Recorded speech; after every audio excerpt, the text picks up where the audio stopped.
हे यहोवा, मेरे बल और मेरे छुड़ाने वाले तेरे सम्मुख ग्रहण योग्य हों। Last week, we began about the miracles of Lord Jesus Christ, and we saw that the miracles are not like magic.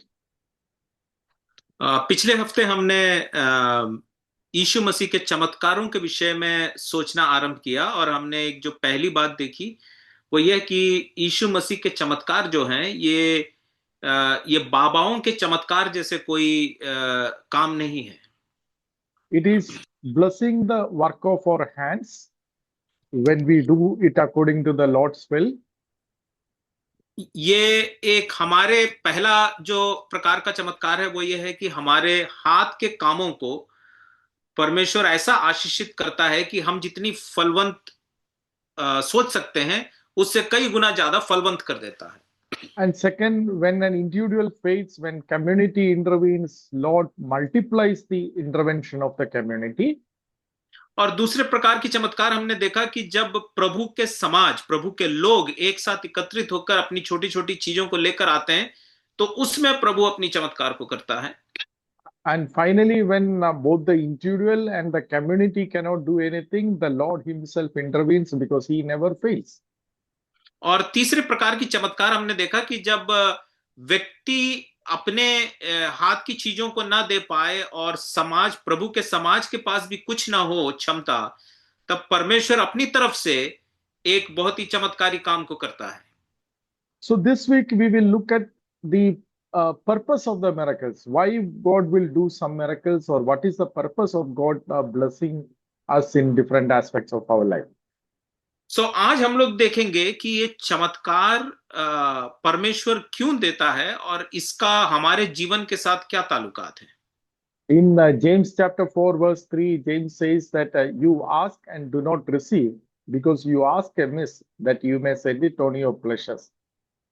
याकूब चौथे अध्याय के 3 में याकूब ऐसा कहता है कि तुम मांगते हो परमेश्वर से और तुमको मिलता नहीं है क्योंकि तुम जब मांगते हो तो अपनी स्वभोग के लिए मांगते हो।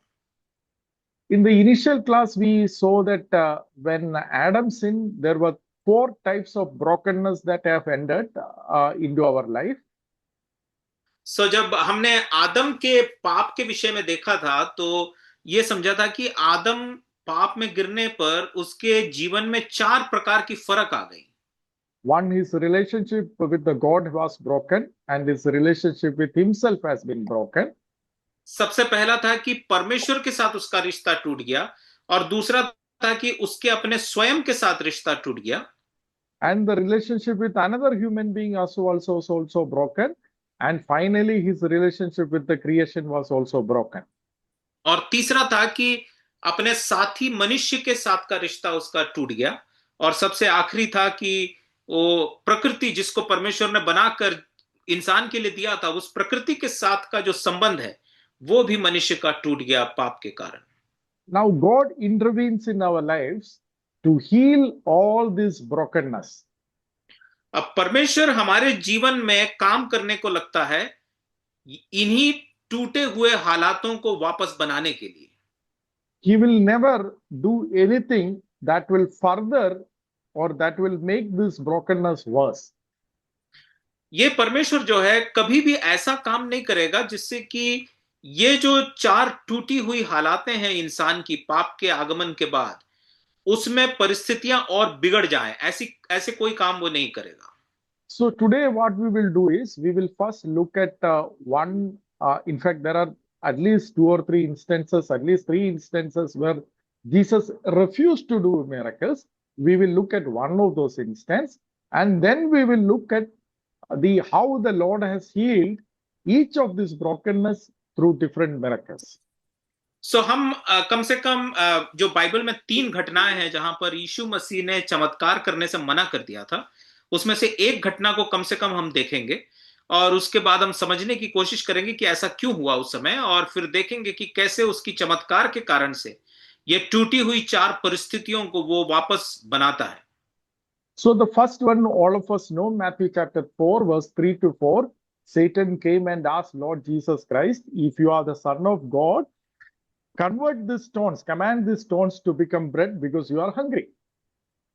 सो मत्ती चौथा अध्याय में हमारा सबसे पहला किस्सा है जहां पर यीशु मसीह का शैतान खुद ही परीक्षा लेने आता है, और उसके तीसरे और चौथे पद में शैतान उससे कहता है कि तुम इस रोटी को, इस पत्थर को रोटियों में बदलने के लिए कह दो, तुम्हारे कहने पर तो ये सब हो सकता है।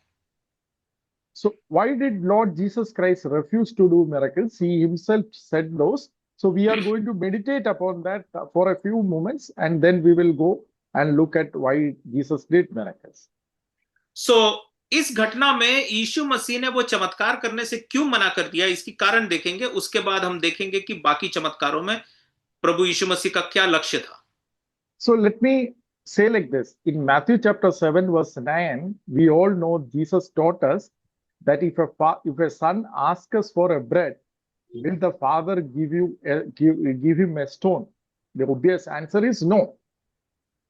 मत्ती 7:9 में यीशु मसीह खुद हमसे एक सवाल के रूप में इस चीज को पूछता है, तुम में से कौन ऐसा मनुष्य है कि यदि उसका पुत्र उससे रोटी मांगे तो वह उसे पत्थर दे, या मछली मांगे तो उसको सांप दे।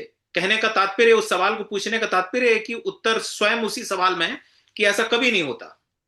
So if that is the case, if the Son of God is hungry, will the Heavenly Father give him a stone so that he has to convert it and eat it? It is questioning the God's love or character by this question.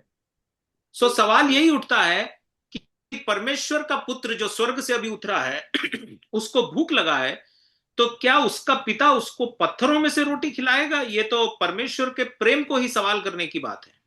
Second, Jesus Christ himself said, man shall not live by bread alone, but by every word that proceeds from the mouth of God. और उसके बाद यीशु मसीह ने खुद ही वहां पर उत्तर भी दिया था कि मनुष्य जो है रोटी से नहीं, लेकिन परमेश्वर के मुख से निकले हुए हर एक वचन से जीवित रहता है। My brothers and sisters, we have meditated this many times. It is the word of God that created everything out of nothing. It is the word of God that sustains everything.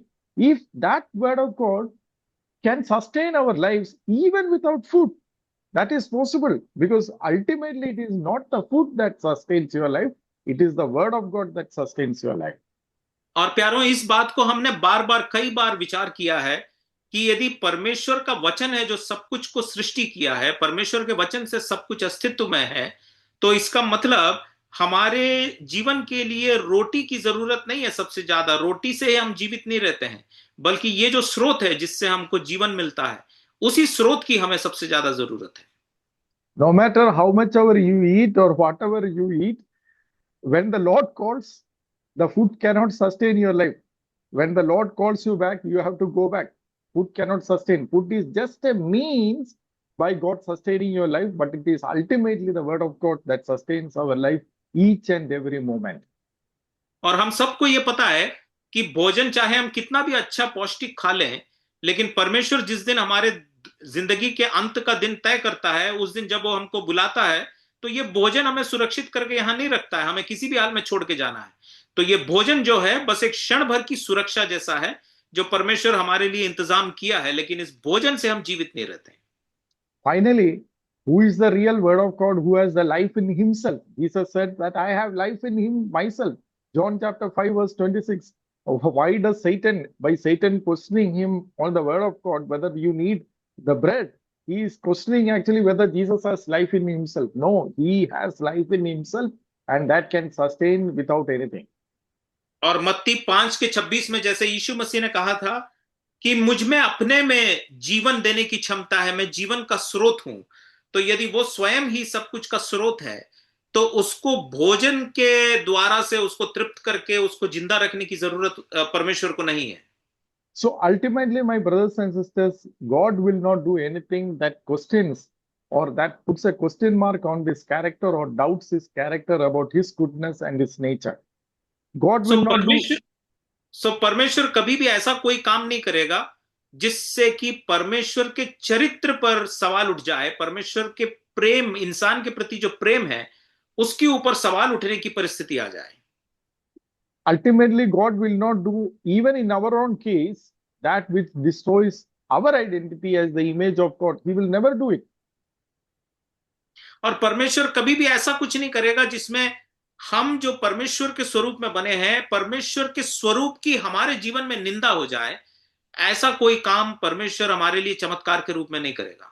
As I said, there are at least two more incidents where they again challenged Jesus. Jesus asked them after he gave them fed the 5,000. They said, "If you are the Son of God, if you are like this, do some miracles from the heaven." Of course, ultimately, he is the only one who came from heaven. What else do they need as the proof? We were not going to meditate upon it, but just as I said, at least two more incidents as such challenges had come. और ऐसे ही दो और घटनाएं हैं। एक आपको याद होगा यूहन्ना 6वें अध्याय में, जहां पर 5 रोटी से उसने 5,000 को खिलाया था। उसके बाद, उस इतनी बड़ी चमत्कार के बाद, लोग उसको घेर कर कहने लगे कि यदि तू परमेश्वर के तरफ से, स्वर्ग से आया है, तो तू कुछ और चमत्कार करके हमें दिखा। वो चमत्कार उनके लिए काफी नहीं था, और प्रभु यीशु मसीह ने उस समय उनके लिए कुछ नहीं किया। So my brothers and sisters, with that very short on why will God refuse to do any intervene, let us now go and see how the Lord heals our fractures. हमने देखा कि प्रभु यीशु मसीह कब और किस संदर्भ में चमत्कार करने के लिए तैयार होते हैं। अब हम इन चमत्कारों को देखते हैं कि ये चमत्कारों के द्वारा वो हमारे टूटे हुए हालातों को कैसे बांधने की कोशिश करता है, किस संदर्भ में वो चमत्कारों को देता है। So when we sinned, Bible uses different words to describe the impact of the sin. मनुष्य ने जब पाप किया तो बाइबल जो है इस पाप के प्रभाव को अलग अलग शब्दों का इस्तेमाल करके हमें परिभाषित करता है। We are not going to read, but I am going to tell all the references so that either you can listen to the video again or you can write it down and read those verses. One we know from Genesis chapter 3 verse 1 to 19. You can write down the verses, or Titus chapter 3 verse 3. कुछ भागों को मैं आपको देता हूं, आप उसको पढ़ सकते हैं। उत्पत्ति 3 अध्याय 1 से लेकर 19, उसके बाद तीतुस 3 अध्याय उसका 3, 1 Timothy chapter 6 verse 9, पहला तिमुथियुस 6वां अध्याय उसका 9वां पद, 1 Corinthians chapter 15 verse 34, पहला कोरिन्थी 15वां अध्याय उसका 34वां पद। So excuse me 1 minute. Slowly tell the verses. So there are few words which are described in each of these passages. I am going to tell 3 specific words that has been used in different contexts. इन सारे भागों में पाप को परिभाषित करने के लिए अलग अलग खास शब्दों का चुनाव किया गया है। मैं इसमें से 3 को अभी समझाने जा रहा हूं। One is senselessness of mind. Paul at various times, Bible at various times, they say they are without sense. सबसे पहला है मूर्खतापूर्ण। Second is shamelessness. Without, Paul himself says that they glory in, what is shameful, they glory in that. They are shamelessness. दूसरा है बेशरम, निर्लज। Third is destructiveness. The character actually expresses in destructing themselves and destructing others and everything around them. तीसरा है विनाशकारी। Now, these 3 things, not having a sound mind, having shamelessness. 3 बातें हैं। पहला, एक सही दिमाग ना होना, दिमाग भ्रष्ट हो जाना। Then second, not having shame in this, or they are shamelessness. And third is destructiveness, is caused by 3 things again in Ephesians chapter 2 verse 1 to 3. We know about it. और ये जो 3 जो शब्द हैं जो हम देख रहे हैं, ये सब इफिसियों 3 अध्याय के अनुसार इसको फिर से और परिभाषित किया गया है। Now, 3 things actually makes these shamelessness, senselessness, and destructiveness more worse. These are the cause, and shamelessness are the effect of. जो इफिसियों 3 अध्याय है वो हमको ये बताती है कि ये जो 3 शब्द जो पाप की परिचय करवाती है हमें, ये तीनों शब्दों के पीछे जो मूल कारण है, जो हमारे जीवन से इस प्रकार की प्रभाव निकाल कर लाती हैं, उसका विवरण है। We all know about it, so I'm not going to read. I will be reading only about the miracle parts. One is the flesh, second is the world, and third is Satan. These three things are mentioned there. सो यहां पर तीन प्रकार की चीजों से हमें परिचय कराया गया है। फर्स्ट वर्स, Flesh, world, हमारा and Satan. हमारा शरीर, ये संसार और शैतान। So these things, three things, though they are separate, they actually aggravate the problem of senselessness, shamelessness, and destructiveness in our human life. सो ये जो शारीरिक मानसिकता के होना, ये जो संसार के प्रति लगाव होना और शैतान की गुलामी में आना, ये जो तीन चीजें हैं, ये हमारे जीवन में हमें और बेशरम और विनाशकारी और बुद्धि को खोए हुए लोगों के जैसे और बनाते जाता है। So let us read one incident. We will start with one incident. Of course, the greatest miracle, the beginning of the miracle is Lord Jesus Christ saving our souls. But immediately after that, delivering people directly from the possession, demon possession, we can see these three things in his final or the clearest form. सो यीशु मसीह हमें जब उद्धार के अनुभव में लाता है, पापों की क्षमा देता है, वो हमारे जीवन का सबसे बड़ा चमत्कार है। तो वो जब चमत्कार करता है, उसके बाद जो अगला चीज जो हमारे जीवन में यीशु मसीह करते हैं, वो ये है कि हमें जो दुष्ट आत्माओं के नियंत्रण से छुटकारा देना। So let's read Luke chapter 8. लूका 8वें अध्याय से हम एक भाग को पढ़ें। We see from verse 26 onwards. लूका 8वां अध्याय उसके 26 से लेकर। So it's a long passage, so we will read few verses. चूंकि ये बहुत लंबा भाग है, तो हम इसमें से सिर्फ कुछ ही आयतों को पढ़ेंगे। So let's read Luke chapter 8 verse 26 and 27. सो पहले हम लूका 8 उसका 26 और 27 पढ़ लेते हैं। फिर वे गिरेसीनियों के देश में पहुंचे, जो उस पार गलील के सामने है। जब वह किनारे पर उतरा, तो उस नगर का एक मनुष्य उसे मिला जिसमें दुष्ट आत्माएं थी, और बहुत दिन से न कपड़े पहनता था और न घर में रहता था, वरन कब्रों में रहा करता था। So this man, we see the senselessness, shamelessness, and destructiveness, these three things of the sin completely being manifested in the ultimate demon possession. सो इन आयतों में हम लोग देखते हैं कि पाप का जो प्रभाव, जैसे हम उन पदों में पढ़ रहे थे कि हमें बेसुध कर देना, बुद्धि भ्रष्ट हो जाना, बेशरम कर देना और विनाशकारी बना देना, ये जो तीन चीजें हैं वो पूरी रीति से इस व्यक्ति के जीवन में प्रदर्शन में है। But my brothers and sisters, before we go further, but please remember this, it is not just in demon possession, even our flesh can do every of these things in our sin. ना, अब मैंने चूंकि ये दुष्टात्मा से ग्रसित व्यक्ति का उदाहरण लिया, तो इस गलतफहमी में ना रहना कि सिर्फ ऐसे हालात में ही ये जो तीन प्रभाव है हमारे जीवन में दिखते हैं। ऐसा नहीं है। इस संसार के नियंत्रण में होने से भी हमारे जीवन में ये तीनों प्रकार की भावनाएं दिखती हैं। We all know, if you have to just step out and then speak to the people, sometimes we see how senseless they are. How can they do certain things?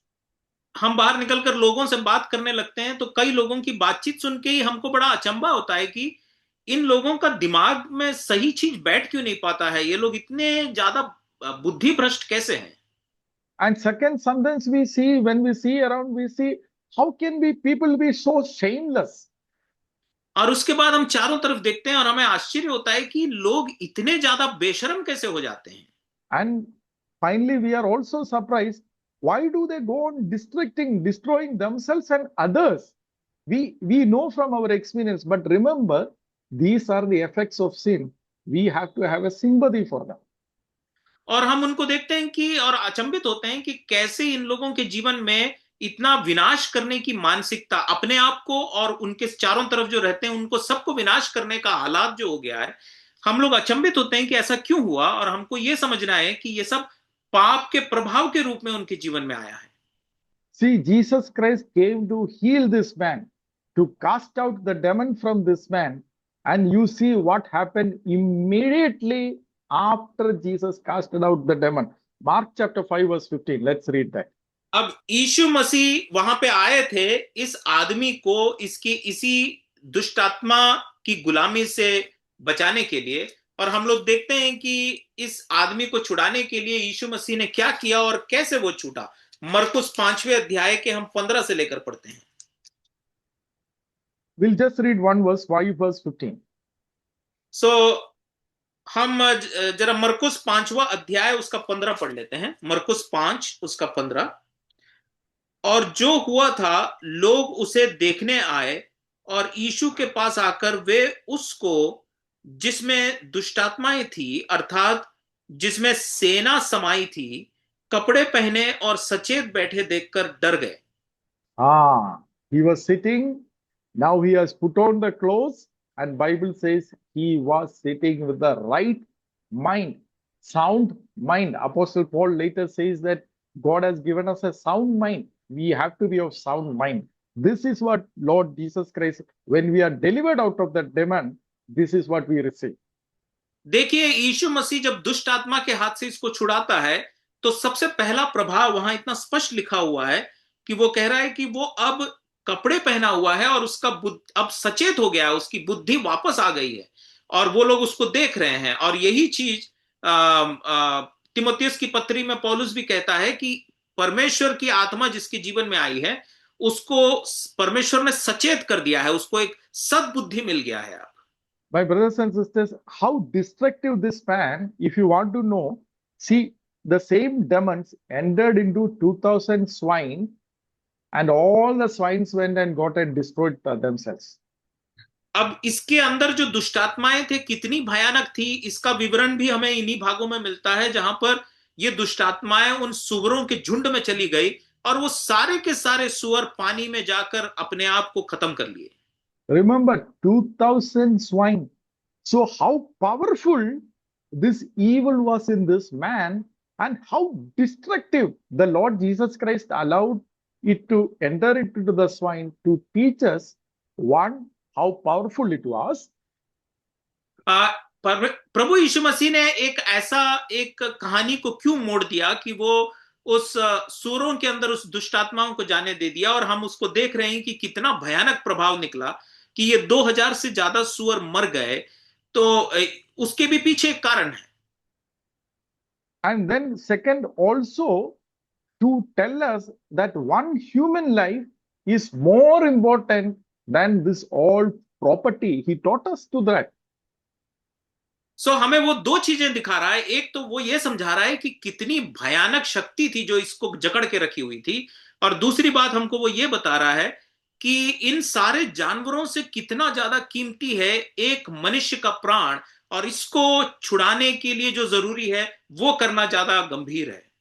So my brothers and sisters, remember this. If you are not acting according to the sound mind, and if you are doing shameless things, and if you are doing destructive things, you are giving space to Satan in your life. सो प्यारों, इसका सीधा सीधा मतलब यह है कि यदि हम विश्वासी लोग, यदि हम ऐसे बुद्धि भ्रष्ट विचारों को या हरकतों को हमारे जीवन में जगह दे, बेशर्मी की बातों को हमारे जीवन में जगह दे और विनाशकारी हरकतों को करें जिससे दूसरों को और खुद को नुकसान पहुंचे, तो इसका मतलब यह है कि हम लोग शैतान को हमारे जीवन में जगह दे रहे हैं। My brothers and sisters, if you are watching, not our brothers and sisters, but if anybody is watching the videos later also, if you are going to watch shameless videos, remember, it is not a small thing. It is not a small thing. You are allowing this demon to enter in your life.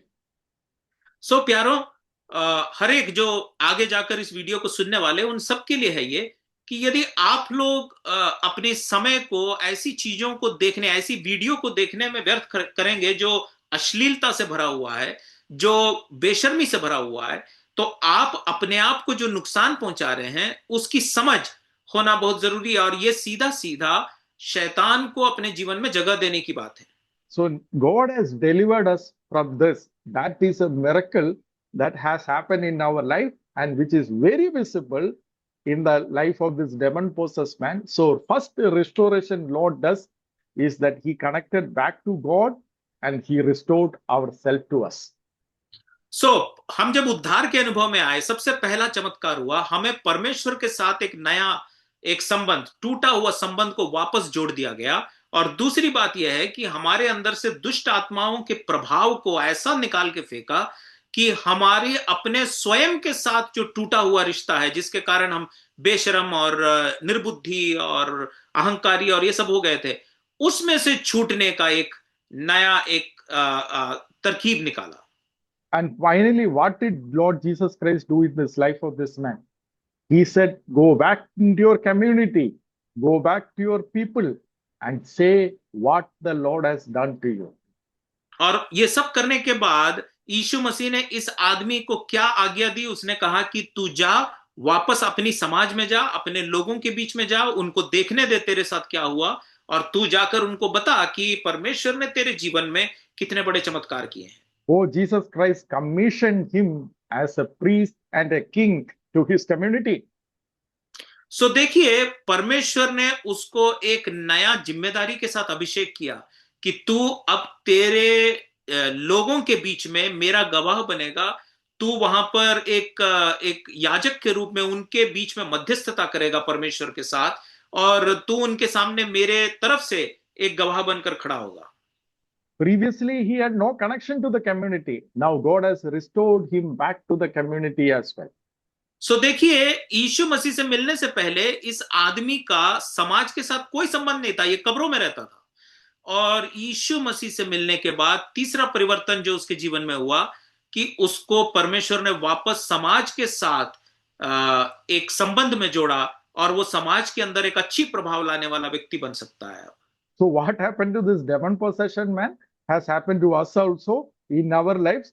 When we were accepted the Lord Jesus Christ, he gave us a sound mind, he gave us a right clothing, and he sent us to the community. He sent us, restored us to a community to be a priest and a king. What happened this to the demon possessed man? To happened to us? It is not that we were in that extreme form. That is the only difference. सो इस दुष्टात्मा ग्रसित आदमी के जीवन में जो घटनाक्रम हुआ, ठीक यही घटनाक्रम हम में से हर एक के जीवन में हुआ है जब हम लोग प्रभु के उद्धार के अनुभव में आए। हालांकि ये बात सही है कि उस आदमी के जैसे बहुत ही गंभीर हालात में हम लोग नहीं थे, लेकिन ठीक उसी प्रकार की परिवर्तन हुई है। हम उद्धार पाने पर परमेश्वर के साथ हमारा रिश्ता सही हुआ, गुलाम बनाने वाले दुष्टात्माओं की चुंगल से जब छुड़ाए गए, अपने आप के साथ हमारा संबंध सही हुआ, और समाज के बीच में अब एक नई आयाम के साथ खड़ा किया, समाज के साथ हमारा संबंध ठीक हुआ। And other type of miracle is the physical healing that the Lord Jesus Christ has done. One is he casted out demons. Second, he did physical healing. सो पहले प्रकार की चमत्कार हैं कि दुष्ट आत्माओं से इंसानों को छुड़ाना। अब दूसरे प्रकार की चमत्कार है जहां पर वो शारीरिक चंगाई दे रहा है। My brothers and sisters, this actually is a lower miracle. I'm not saying lower in the sense of that it is not important to us. But if you look at it, delivering us from the possession of the demon is the biggest problem. Physical healing is of lesser importance in the sense it is not that severe. सो ये जो शरीर की चंगाई देने वाली जो बात है, वो दुष्ट आत्माओं की चुंगल से छुड़ाने से भी एक निचले स्तर की चमत्कार है, क्योंकि दुष्ट आत्माओं के हाथ से छूटना एक ज्यादा गंभीर बात है। और शरीर की चंगाई हमें बिल्कुल जरूरी है, और वो अहम भी है परमेश्वर के नजर में, लेकिन वो दुष्ट आत्माओं से छुड़ाने से निचले स्तर की बात है। Why I am saying is that for our eyes, human eyes, for our sight, for us, a physical healing looks a greater miracle than a healing from a demon possession. But in the reality, that is a bigger miracle delivering us from the demon possession is a greater miracle than a physical healing. मैंने ऐसे क्यों कहा? क्योंकि स्वाभाविक रीति से हम इंसानों की एक आदत है कि हम शारीरिक चंगाई देखते हैं तो कुछ बहुत बड़ी बात हो गई वाले हिसाब से हम देखते हैं, लेकिन परमेश्वर के नजर में शारीरिक चंगाई से भी बड़ी चंगाई है किसी को दुष्ट आत्माओं के चुंगल से छुड़ाना, which happened to all of us. We were all delivered from the kingdom of darkness, from the possession of the devil. और यही घटनाक्रम हमारे सबके साथ हुआ जब हम लोग उद्धार के अनुभव में आए। हमें वो अंधकार के साम्राज्य के हाथ से प्रभु यीशु मसीह ने छुड़ाया है। Now, why does God does physical healing? Why does God his physical healing? It is again to strengthen us to serve God and serve community. सो अब सवाल ये उठता है कि परमेश्वर शारीरिक चंगाई भी क्यों देता है, और उसके पीछे कारण है ताकि हम परमेश्वर की सेवा करें शारीरिक चंगाई को प्राप्त करने के बाद, और हम समाज के लिए उपयोगी बन जाएं। In after Jesus spoke on the Sermon of the Mount, that is from Matthew chapter 5 verse chapter 5 to 7, the first miracle that is recorded in Matthew chapter 8 is healing a leper. सो मत्ती 5 से 8 जहां पर उसने पहाड़ी उपदेश दिए थे, जो बहुत ही प्रचलित 3 अध्याय हैं, उसके बाद 8वें अध्याय में हम पहुंचते हैं। यीशु मसीह का सबसे पहला चमत्कार वहां पर प्रस्तुत किया गया है मत्ती के द्वारा, और वो है कि एक कोढ़ी को चंगा करना। And very specifically, we have read and you have heard many messages also on this. Jesus touched the leper and healed it, though he could have healed him by a word. सो अब ध्यान दिए होंगे आपने, उस चमत्कार में यीशु मसीह के पास इतनी क्षमता है कि वो बस बोल दें और ये कोढ़ी ठीक हो जाए, लेकिन यीशु मसीह का वहां पर ऐसा बताया गया है कि यीशु मसीह ने उस कोढ़ी को छुआ और चंगा किया। Because he was literally an untouchable. He could not have it touched. So Jesus Christ brought him back to the society, and as the first steps, he himself touched him while yet he was in this state of leprosy. और ऐसा क्यों? क्योंकि कोढ़ की बीमारी को अछूत के रूप में देखा जाता है। लोग ये समझते हैं कि उसको कोई हाथ ना लगाए, और यीशु मसीह का दावा यह है कि मैं ये चमत्कार कर रहा हूं इसलिए ताकि उसको समाज के साथ में वापस जोड़ूं, और इसीलिए उसके कोढ़ के हालात में ही यीशु मसीह ने सबसे पहले उसके ऊपर हाथ लगाया। And the very purpose of the miracles, because of the time constraint, let me read few verses which are very obvious rather than looking everything. Let's read Luke chapter 4 verse 38 and 39.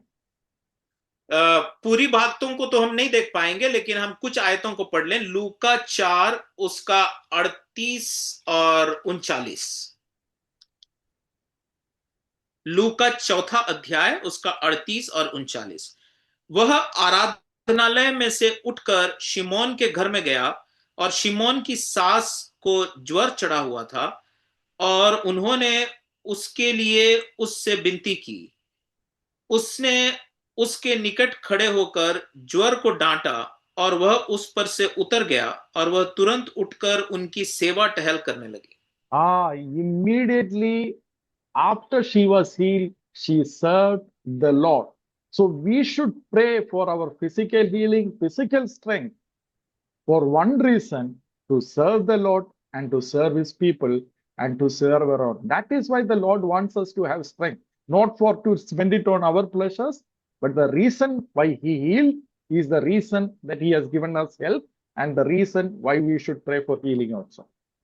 सो शारीरिक चंगाई के पीछे का एक खास मकसद इस भाग में एकदम सीधे सीधी भाषा में वो समझा रहा है कि चंगाई मिला, और अब उसके फल स्वरूप ये माँ जो है वो अब इन लोगों की सेवा टहल करने में लग गई। हमारे जीवन अब कैसे उपयोगी बने परमेश्वर के काम में, उस मकसद से परमेश्वर हमें चंगाई देता है। हर एक प्रकार की चंगाई के पीछे का मुख्य कारण यही है। But not every time we realize it. We are like the 9 lepers, 10 lepers who were healed, but only one leper came back. The other lepers went on their own way. We are mostly like the 9 lepers who have help, but do not think why we are having help in the first place. लेकिन दुख की बात यह है कि हम उन 10 कोढ़ियों की कहानी जो पढ़ते हैं उसमें से जो 9 कोढ़ी थे जिसको चंगाई मिली, और फिर अपने चंगाई में खुश होकर वो लोग अपने मनमर्जी करने के लिए, शारीरिक हालात ठीक होने के कारण से अब अपने लिए, खुद के लिए जीने के लिए चले गए, और सिर्फ एक था जो वापस आया ये कहकर कि मैं परमेश्वर को धन्यवाद देना चाह रहा हूं। हमारे में से अक्सर लोग जो शरीर की चंगाई को प्राप्त करते हैं वो उस 9 कोढ़ी के समान है। And let's read another verse, which is again very clear without explanation. Luke chapter 8, verse 1 to 3.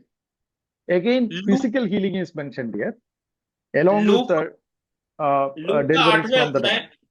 लूका 8वें अध्याय में भी हम इसी प्रकार की एक घटनाक्रम को देखते हैं, उसका 1 से लेकर 3 तक। लूका 8वां अध्याय 1 से लेकर 3। इसके बाद वह नगर नगर और गांव गांव प्रचार करता हुआ और परमेश्वर के राज्य का सुसमाचार सुनाता हुआ फिरने लगा, और वे 12 उसके साथ थे, और कितनी स्त्रियां भी जो दुष्ट आत्माओं से और बीमारियों से छुड़ाई गई थी, और वे यह हैं मिरियम जो मगदलिनी कहलाती थी, जिसमें से 7 दुष्ट आत्माएं निकाली थी, और हेरोदेस के भंडारी खोजा की पत्नी योना और सुजाना, और बहुत सी और स्त्रियां, ये तो अपनी संपत्ति से उसकी सेवा करती थी। These women were delivered from the demons, Mary Magdalene specifically, and the other Joanna and Susanna most probably were healed physically. सो हम लोग देखते हैं कि मरियम मगदलिनी जो है उसके तो शरीर से दुष्ट आत्माएं निकाली गई थी, और जो सुसन्ना और योवाना जो है उन दोनों की खास तौर से जैसे पढ़ के हमें समझ में आता है शारीरिक चंगाई हुई थी, और ये दोनों प्रकार के लोगों की चंगाई यहाँ पर हम पढ़ते हैं। And what did they do? They served the Lord, provided him. The ministry was supported by their valuable services and material possession. और इस चंगाई को प्राप्त करने के फलस्वरूप ये स्त्रियां क्या कर रही थी? हम यहां पढ़ रहे हैं कि वो लोग अपनी संपत्ति इस्तेमाल करके उसकी सेवा करती थी। And so we are given help, and we should pray for the healing and the help primarily with one motive only: to serve the Lord, to serve his people, and to be a blessing to our people around us. सो शारीरिक चंगाई के लिए हमें पूछना चाहिए, बिल्कुल हम जरूर शारीरिक चंगाई की इच्छा रखें, और शारीरिक चंगाई जब हमें मिल जाए तो उसका मकसद यही है कि हम परमेश्वर की सेवा के लिए और परमेश्वर के लोगों की सेवा के लिए हम किस प्रकार इस्तेमाल में आए। And let's read one more example. There are many examples, but let's read one more example. We will read 2 portions. Here, one person is already serving, but after she saw one great miracle, her attitude of serving has changed. सो हम 2 और उदाहरण देखेंगे। एक ऐसा जिसमें एक स्त्री परमेश्वर की सेवा कर ही रही थी, लेकिन एक बहुत ही बड़ा चमत्कार देखने के बाद उसका सेवा करने का जो दर्शन है, नजरिया है, वो सब कुछ बदल गया। Luke chapter 10, verse 38 to 42. We know this family very well. Look का 10वें अध्याय उसका 48 से लेकर 42 तक पढ़ते हैं। लूक का 10 उसके 48 से 42 तक। We don't have time, but we know this. Mary and Martha and Lazarus family. Martha was serving, Mary was studying, but Martha complained. Martha was not serving with a full cheerfulness. She was deviated by the many things, and she complained to the Lord. Ask Mary also to come and serve. सो यहाँ पर Maryam, Martha और लाजर की कहानी है। हम जानते हैं कि मरियम की इच्छा थी कि वो परमेश्वर के वचन के अध्ययन में बैठे। मार्था घर का काम करती थी, लेकिन वो जब करती थी तो वो बहुत चिड़चिड़ाती थी कि उसके लिए मदद नहीं है, और उसी बीच में उनके लिए ये बहुत बड़ा चमत्कार हुआ। But after she saw her brother being raised from the dead, after she saw that great miracle of he coming back to death, we read one more thing, John chapter 12, verse 1 to 3. Let's read that. लेकिन देखिए, जब उनके जीवन में एक बहुत ही बड़ा एक घटना हुआ जहां पर उनका मरा हुआ भाई 4 दिन के बाद कब्र में से निकाल के लाया गया यीशु मसीह के कारण से, देखिए मार्था का नजरिया कैसे बदल गया। ये हम लोग पढ़ते हैं यूहन्ना 12वें अध्याय में, यूहन्ना 12 verse 1 to 3. यूहन्ना 12 उसका 1 से लेकर 3 तक हम लोग पढ़ेंगे। यूहन्ना 12 1 से लेकर 3। फिर यीशु फसह के 6 दिन पहले बेथनिया में आया, जहां लाजर था, जिसे यीशु ने मरे हुओं में से जिलाया था। वहां उन्होंने उसके लिए भोजन तैयार किया और मार्था सेवा कर रही थी। और Enough. Martha served here again. This time she has no complaint. She is cheerfully serving the Lord. She is serving with all the might without a single word of complaint. So we are given health, we are given life, not just to serve, but to serve cheerfully for the Lord. सो देखिए, Martha के जीवन में जो पहले उस चिड़चिड़ाहट था काम करते करते, अब अपने भाई की इतनी बड़ी चमत्कारी चंगाई को देखने के बाद अब उसके जीवन में ऐसा कोई चिड़चिड़ाहट नहीं है। वो अभी भी सेवा कर रही है, लेकिन अब वो खुशी से सेवा कर रही है। My brothers and sisters, so far we have seen we have been delivered from the kingdom of darkness or kingdom of the devil to have a sound mind, to do things respectfully, not without shamelessness, and to be a blessing, to be in the community, not be destructive, but to be a king and a priest for our community and we bless them. First deliverance is for that. सो हमने अभी पहली बात ये देखा कि प्रभु यीशु मसीह जब हमको छुटकारा देते हैं, उसका सबसे पहला जो लक्ष्य है वो ये है कि हमें दुष्ट आत्मा और शैतान के राज्य और उसके कंट्रोल में से हमको छुटकारा मिल जाए। और जब हम लोग पहले जिस प्रकार के बुद्धि खोए हुए हालात में थे, बेशरम थे और हम नुकसान पहुंचाने वाली मानसिकता से काम करते थे, यीशु मसीह के इस परिवर्तन को मिलने के बाद हमें उस हालात में से वो निकाल लिया है। And second, we saw Jesus healed physically so that people will have the strength and cheerfulness to be a blessing to the kingdom of God, to God and all the people around us. और दूसरी बात हमने देखा कि प्रभु यीशु मसीह ने शारीरिक चंगाई हमको इसलिए दिया है ताकि हम लोग इस चंगाई को प्राप्त करके प्रभु की सेवा करें, खुशी के साथ करें, जैसे मार्था कर रही थी, और पूरे हमारे चारों तरफ रहने वाले समाज के बीच में हम उपयोगी बन जाए। In Philippians chapter 2 verse 25 and 27, Apostle Paul, we will not read it, but Apostle Paul says that I prayed for his healing so that I will not have sorrow over the sorrow, so that he will serve cheerfully to the Lord. Philippians chapter 2 verse 25 to 27. और फिलिपियों 2 के 25 से 27 तक पौलुस खुद भी ये कहता है कि मेरे जीवन में मेरे शरीर की जो तकलीफ थी उससे छूटने के लिए भी मैंने बहुत यही नजरिए से प्रार्थना की थी कि मैं जो मेरी सेवा कर रहा हूं उसको मैं और फलवंत होकर और खुशी के साथ मैं उस सेवा को कर सकूं, इस इच्छा से मैं मेरी चंगाई को मांग रहा था। And finally, in next 6-7 minutes we will do one more type of the miracle or the purpose of the miracle. That is why God blesses us materially, or why God blesses us to do the things and what we should do to get those things. अभी अगले 5 से 6 minute में मैं एक तीसरे प्रकार की चमत्कार के बारे में चर्चा करना चाह रहा हूं। वो है हमें भौतिक रीति से जो उन्नति मिलती है, जो चमत्कारी उन्नति मिलती है, परमेश्वर हमें क्यों देता है। My brothers and sisters, actually this has a very low priority compared to the health or to the deliverance from the demon. But in our eyes, as we are in this world, this is some great blessing, but this is actually a lesser blessing. I'm not even discounting saying that material things are not required. Please don't get me wrong. What I am saying is in the order of the priority, deliverance from the devil takes the first step, which we all received from the Lord. Second is the physical healing. Third is the material possession. But we reverse the order generally. सो एक बात हमको यहां ध्यान देने की जरूरत है कि ये जो आर्थिक रीति से जो उन्नति जो चमत्कार के रूप में प्रभु यीशु मसीह देता है, हम लोगों की एक समस्या है कि हम इस प्रकार की चमत्कार को करीब करीब सबसे बड़े चमत्कार के रूप में देखने की कोशिश करते हैं, बल्कि परमेश्वर का जो लिस्ट है, इस पूरी प्राथमिकता का जो लिस्ट है वो बिल्कुल विपरीत है। परमेश्वर के अनुसार हमें दुष्ट आत्मा के, शैतान के चुंगल से छुड़ाना सबसे बड़ा और सबसे चमत्कारी चंगाई है जो हमको देता है। उसके बाद आता है कि हमारे शरीर को चंगा करना ताकि हम उपयोगी बने, और उससे भी कम स्तर की बात है कि वो हमें आर्थिक रूप से बढ़ोतरी देता है। So we will read one example in the short, because of the brief time, We all know this first miracle of Lord Jesus Christ, when Lord Jesus Christ blessed them with the abundance of wine. सो इसके लिए हम लोग वापस जाते हैं उस घटना में जहां पर यीशु मसीह का सबसे पहला चमत्कार वर्णन किया गया है, जहां पर उसने पानी को दाखरस में बदला। So John chapter 2 verse 4, let's read that.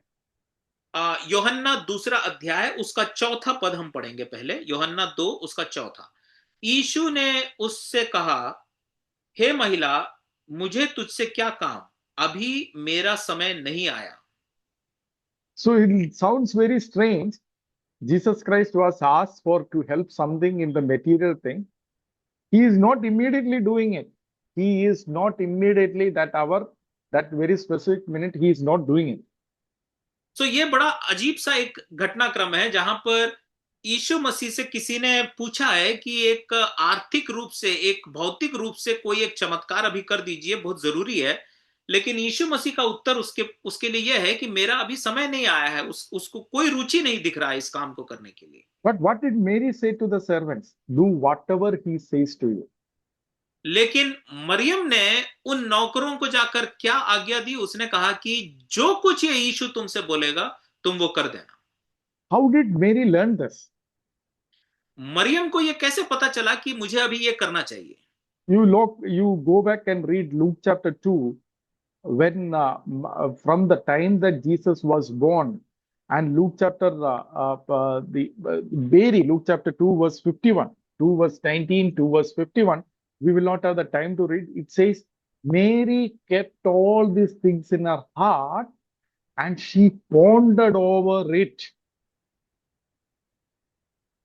देखिए लूका दूसरे अध्याय उसका आप 51 और 52 पढ़ेंगे तो वहां पे ऐसा लिखा हुआ है कि मरियम जो इसकी माता थी यीशु की, वो यीशु के जीवन में जो कुछ घटनाक्रम चल रहा है उसको बड़ी गंभीरता से वो समझने सोचने के लिए समय निकाली और वो अपने मन में रखकर इस पर विचार करने लगी कि ये इसकी जीवन में ऐसी क्या खास बात है।